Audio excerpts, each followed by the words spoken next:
баардыгы мыйзамдуу чечилиш керек. Мыйзамдуу өлкө болгондон кийин калыс сот түзүлүш керек. Калыс сот калыс карап чыгыш керек. Ачык сот болуш керек. Анан кийин мен ойлойм мыйзамдуу жол менен чечилиш керек. Мыйзамдуу жол менен. Тагыраак айтканда кантип, кандай рычаг бар, эмне кылыш керек, Биринчи механизмдери? азыр болсо бул маселени чын айтканда биз болсо мындай буга кайрылып биз болсо муну ойлогон жокпуз. Себеп дегенде азыр көчөдө жүргөн элди токтотуш керек. Коопсуздук маселеси. Азыр бирөөдү кандай кылабыз, аны кандай кылабыз деген маселе эмес. Азыр көчөдө жүргөн элди токтотуп, укуктуу түзүлгөн өкмөт түзүш керек. Анан ишке кириш керек.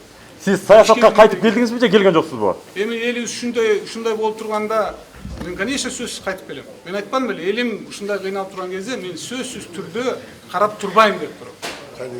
Кайдыгер болбойм, мен карап турбайм. Кандай түшүнөсүңөр? Мисалы, кечээ күнү биздин партия элди алып чыкканда, партиябыздар шайлоого катышканда, Бабанов сыртта турду ишенесиңерби? Сөзсүз жардам берди. Мен аралаштым. Колуман келди. Туура мен партиямды жетектеп чыккан жокмун. Кудай буйруса эми азыр көрөбүз. Кандай дагы.